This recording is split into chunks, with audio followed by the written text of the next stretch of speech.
تو امیر تر ہوتا جا رہا ہے اور غریب غریب تر ہو رہا ہے. ہمارے تو پیر بھی لوگوں کو کہہ رہے ہیں فقیر ہو جاؤ, خود امیر ہوتے جاتے, خود روز بروز امیر ہو رہے ہیں, دنیا کو کہہ رہے ہیں فقیر ہو جاؤ. تم بھی تو تھوڑا فقر اختیار کرو نا بھائی, جو درس دے رہے ہو. اللہ ماشاءاللہ, سب کی بات نہیں کرتا. فرماتے ہیں کہ میں نا مزدور لینے گیا, بغداد کے چوک میں مزدور بیٹھے ہوتے تھے. میری ان مزدوروں میں سے نا ایک نوجوان بچے پہ نظر پڑی. بڑا کمزور سا وجود تھا لیکن چہرے پر عبادت کا نشان تھا. ماتھا بتاتا تھا کہ نماز کا بڑا خیال رکھتا ہے.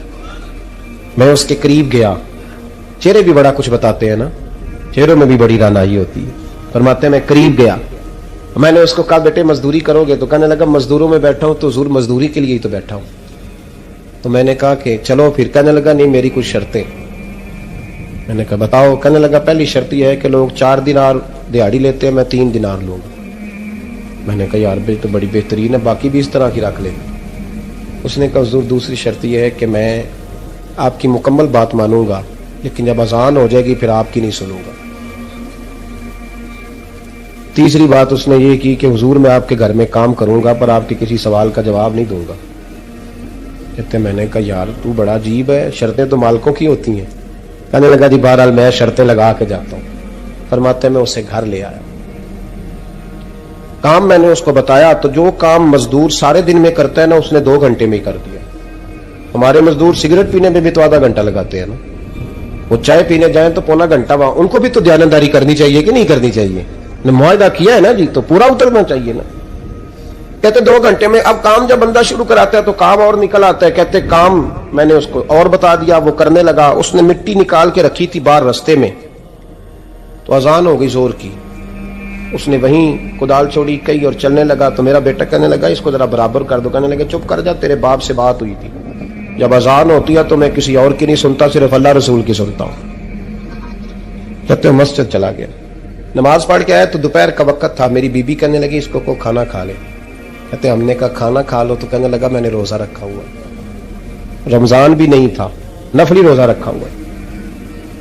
فرماتے ہیں شام ہوئی, میں نے 3 دینار دیے. تو میں نے کہا تیرا نام کیا ہے؟ کہنے لگا میں نے آپ سے کہا تھا میں کسی سوال کا جواب نہیں دوں گا. تو وہ چلا گیا. اگلے دن میں پھر لینے گیا اسے, کام کچھ اور نکل آئے. تو لوگوں نے بتایا وہ صرف ہفتے والے دن آتا ہے.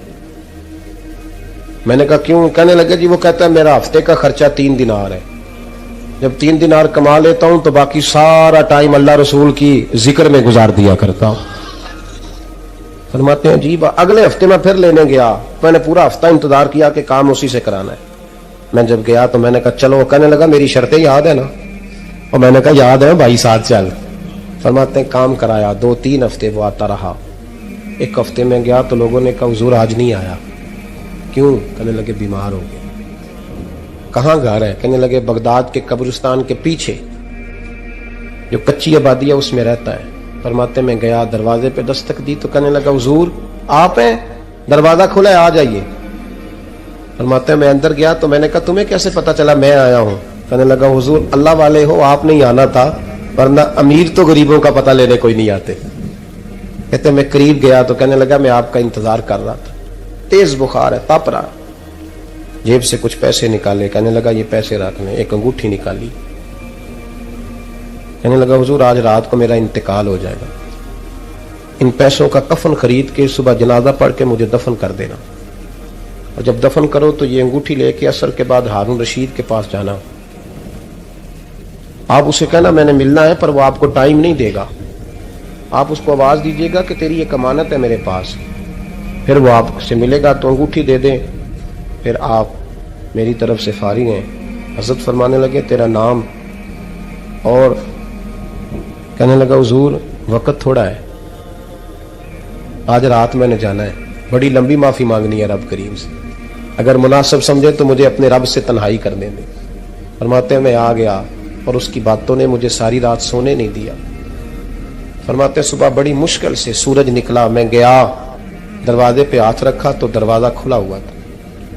اندر داخل ہوا تو خوشبوئیں میرا استقبال کر رہی تھی. جب چہرے سے کپڑا ہٹایا تو اس کا تو انتقال ہو چکا, ایسے جیسے کسی کا دیدار کر کے سویا. کہتے میں تو 2 آدمی لے گیا تھا جنازے پہ, پر پتہ نہیں دنیا کدھر کدھر سے آئی, کہاں کہاں سے. اکھاں جدو میٹیاں زمانہ مینوں روے گا,